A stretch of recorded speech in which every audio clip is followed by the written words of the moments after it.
আসসালামু আলাইকুম প্রিয় দর্শক শ্রোতা, আজ আমরা আলোচনা করব কোরআনের একটি ছোট অথচ অত্যন্ত গুরুত্বপূর্ণ সূরা, সূরা কুরাইশ।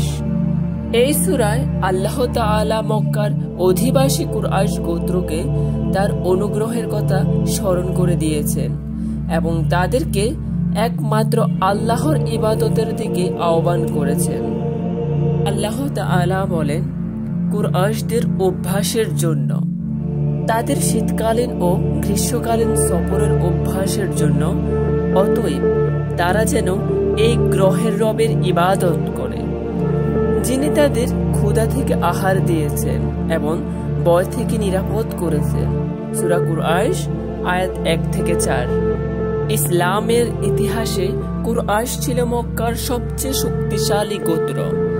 তাদের ছিল কাবা শরীফের খেদমতের দায়িত্ব। এই জন্য আরবরা তাদের সম্মান করত এবং তাদের উপর আক্রমণ করত না। আল্লাহ তাদেরকে একটি বিশেষ বরকত দিয়েছিলেন।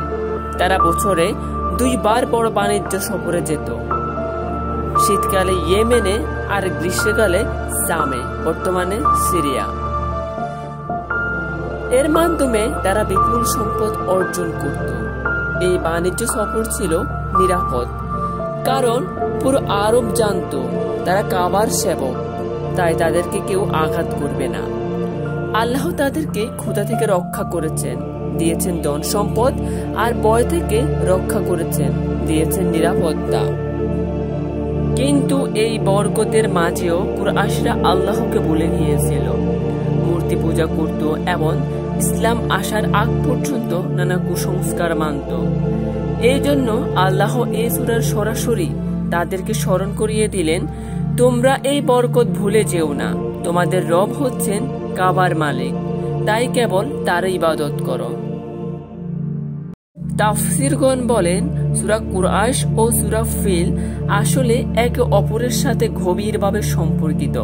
সূরা ফিলে আল্লাহ কাবা ধ্বংস করতে আসা হাতিওয়ালাদের ধ্বংস করেছিলেন, আর সূরা কুরাইশে আল্লাহ সেই ঘটনার পর কুরাইশদের প্রতি তার অনুগ্রহ স্মরণ করিয়ে দিলেন।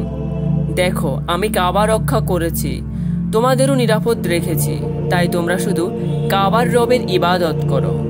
হাদিসে এসেছে, রাসূল সাল্লাল্লাহু আলাইহি ওয়াসাল্লাম প্রায় সূরা ফিল ও সূরা কুরাইশ একসাথে পড়তেন, কারণ এই দুটি সূরা একে অপরের সাথে সম্পূর্ণ অর্থবহভাবে জড়িত।